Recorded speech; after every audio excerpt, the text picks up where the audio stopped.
the Fugu.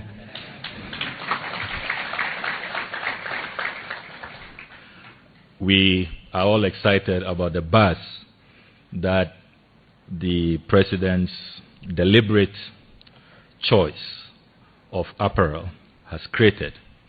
It has triggered a renaissance in what the Osagifo Dr. Kwame Nkrumah described as the African personality. And for the young ones on social media who want to know more about the Fugu, this is the attire the founder of Ghana, Osagifo Dr. Kwame Nkrumah, wore when he declared independence on the 6th of March 1957 in Ghana. And there he made a profound statement that the independence of Ghana is meaningless. And note that we were the first African country to attain independence. He said it is meaningless unless it is linked with the total liberation of the African continent. And that is why Ghana became the haven, the headquarters for the independence struggle. And as you will know, the founder of Zambia, Kenneth Kaunda, was in Accra, worked closely with Osagifo Dr. Kwame Nkrumah. And it was therefore not surprising that in 1964, when Zambia eventually won its independence struggle, Ghana was the first African country to recognize formally the independence of Zambia and establish diplomatic relations with Zambia. After that, we saw the president of Zambia who mounted the podium. That's President Hichilema. I hope I mentioned the name well. President Hichilema, His Excellency President Hichilema of the Republic of Zambia, mounted the podium and actually appreciated the foreign minister on his great work on talking about the cultural significance of the Fugu and our African wear and all that. And actually, I like the way he enlightened his fellow countrymen and women about the importance of development and culture. And he made example of places like China, Japan, India, Germany, and the rest. These people's development is connected to their culture. They develop through their culture. If we want to, that might be a whole different video for me to do because I'm very passionate about it. For instance, your language that you speak is very important. The Germans develop their country not by learning other people's language, so that your intelligence must not be measured in your ability to speak another man's language. You understand? Your intelligence shouldn't be measured because you're able to speak English or French. Your intelligence should be measured by what you are able to do for the development of your country, even for your personal development as an engineer. For instance, when you take the mechanic by the roadside, these guys have not been to tech. This is no disrespect to our graduates from the universities who have done engineering. No, I'm not. That is not what I mean. But I mean that these guys learn the trade. They understand how the car works. They're able to fix it if there is a problem. Do you get it? So by so doing, their intelligence or their ability to solve problems or to fix things or to solve issues, to solve problems is not tied to the ability to speak another man's language, to speak a foreign language. No, it's tied to their ability to solve a problem. So he made an example of the Germans. He made an example of the Chinese. Can you imagine the Chinese? Look at what they are doing. It is not tied to the ability to speak English. No. To speak French. No. It is tied to the ability to understand concept and to solve problems. Look at the Japanese. So we can learn English, we can learn French as a second language. But in our part of the world, like I'm doing right now, speaking English, it's as if because you speak English, you are more intelligent than any other person. That also doesn't mean I am not intelligent. I am intelligent. I am smart. But I'm saying that I may have a brother or a friend who is equally smart or intelligent or even more intelligent than I am. But if we get to places and because he is not able to speak English or communicate in English, it's as if he's not intelligent.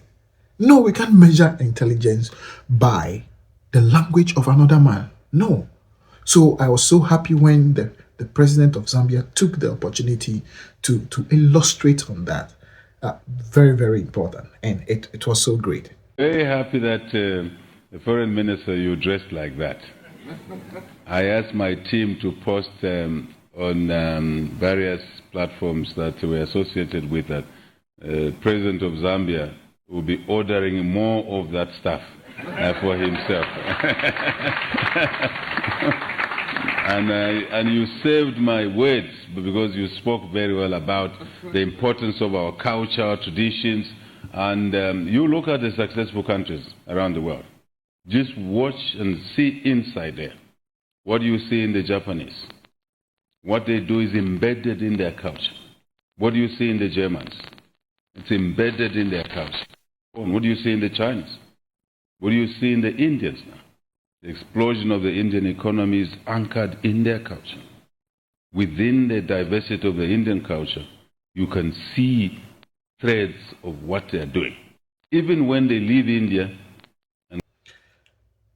Then the last one has to do with the president of Ghana himself, and he also took the opportunity to throw more light on the Batakari or the Fugu and its significance, its origin, and all that. And this is a fabric. This is a fabric that is woven by hand by tradesmen or local people, and it's a big industry. Very beautiful fabric. And he talked about the local economy of this fabric. He talked about its significance in the culture heritage. He talks about even our first president, when he was declaring independence, he wore this. And so there is a significance to it. It's a fabric of liberation. We value it, And if you go to the UNESCO heritage site or something, this fabric has been described in a way, I forgot what it means, but it's called intangible culture heritage. Like, it's well known. So maybe we may just pardon our Zambia brothers and all that. Let's watch President Mahama also talking about this. In English, yeah. But in our language, some people call it fugu, some call it batakari. Yeah. Now this is a traditional dress that is made by a local industry. It's part of our culture, and so in the past it was worn by kings, royalty, and also warriors. When our warriors were going to war, they wore smocks, and the belief was that the smocks were soaked in some herbs and then some spiritual thing was done. So when you fire a bullet, it can't penetrate, And so the smoke portrays a lot of things in our culture. And significantly, on the day Ghana, the first sub-Saharan African country to gain independence, on the day our independence was declared, our president, Kwame Nkrumah, was wearing a smock. He and all the freedom fighters were wearing smocks. So smocks have become an integral part of our cultural identity. And I've worn the smock to the United Nations, the highest platform in this world. I'm surprised that Zambians even see me in a smock. Last September, Come closer. Yeah, when I gave the speech that everybody's talking about, I was wearing a smock. I'm surprised that they didn't notice it till I visited Zambia. But the smock weavers in Ghana will be very happy because I, by power of social media, have giving them branding and marketing that they couldn't ever have dreamed of ever getting, and I'm sure that by the time I leave here, the number of searches for fugu, batakari, and smoke, is going to be quite high. And it was just because of an innocuous statement. People were commenting about my arrival And one person said, "Oh, but what blouse is he wearing?" That's it. And it triggered a whole social media firestorm. Yeah. But incidentally, you know what? When I arrived, we exchanged gifts, myself and President Chilema. He gave me a beautiful carving, Zambian carving, and I appreciate it very much. I'm going to put it in my office and label it as a gift from President Chilema. And then I gave him a fugu. So what I wore, I gave him one of that. And so he said he's going to order some more and then distribute it to his Zambian countrymen. But one of the things that I have brought into my presidency is to promote the local garment industry. And so all my clothes are made in Ghana. They are sewn by Ghanaian designers. Yeah, so all these safari suits and things I wear are sewn by local designers. And that's what I wear every day, to work, to official functions.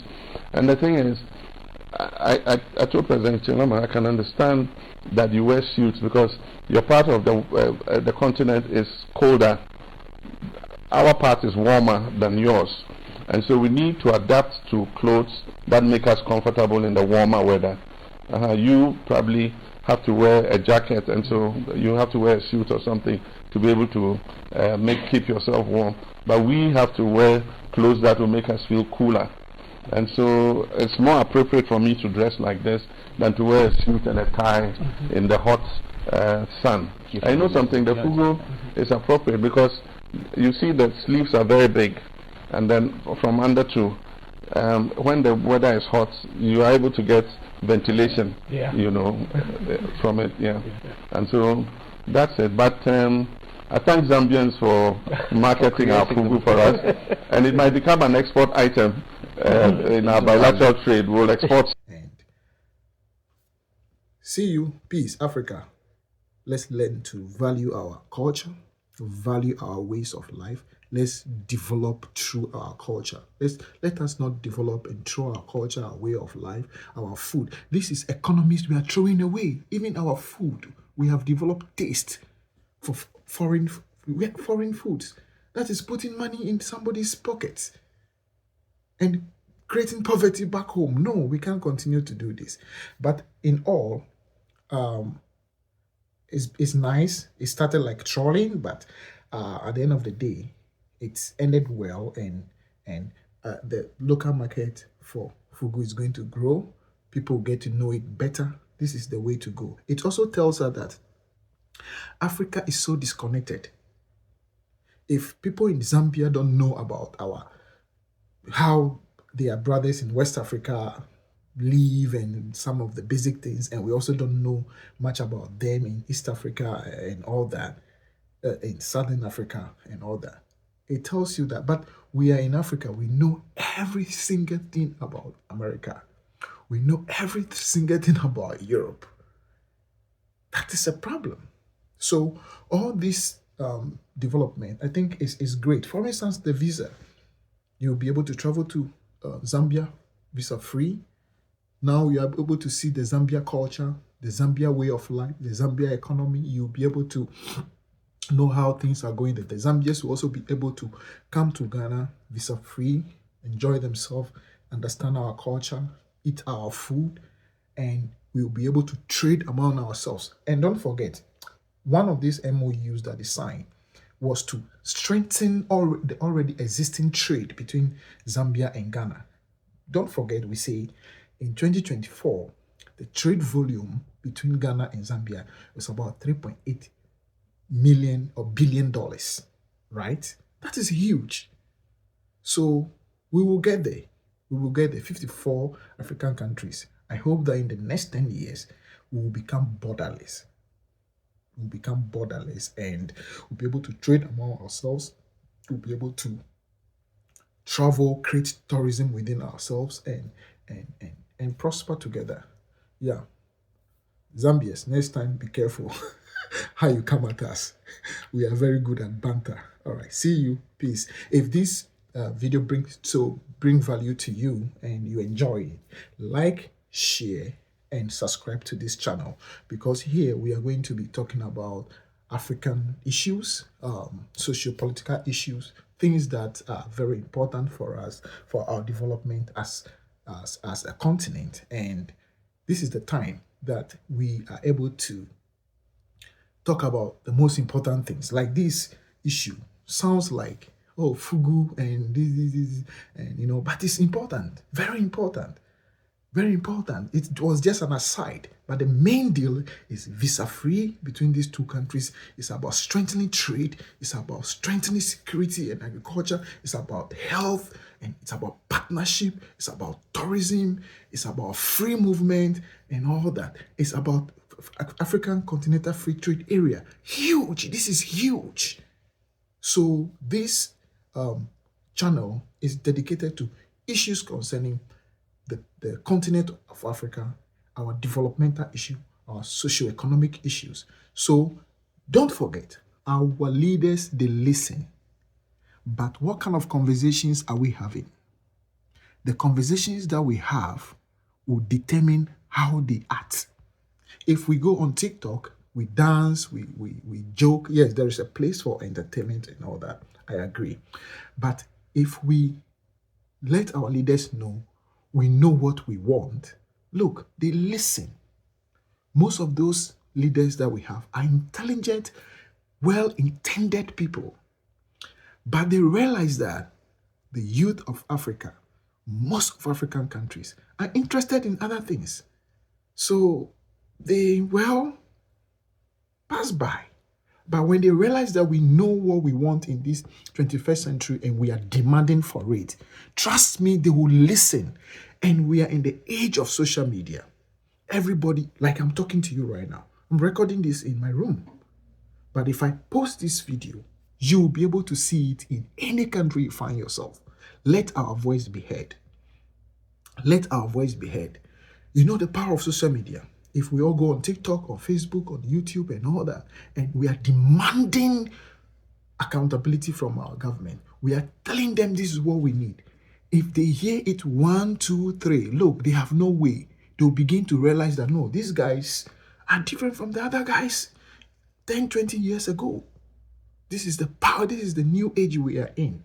So follow this channel, share it with your friend. The discussions are going to, yes, we may have some fun some of the time, but most of the time it has to do with our social development, economic development, political development, issues affecting the continent of Africa. So those in the diaspora, those on the continent, and those who love the continent. Talking about trade deals, we are talking about mineral sovereignty, we are talking about resource sovereignty, we are talking about crime, we are talking about employment, we are talking about social issues on the continent of Africa. And trust me, our leaders, they listen. They listen. So let's speak up and we'll have a greater Africa. Thank you. See you in the next video. Bye.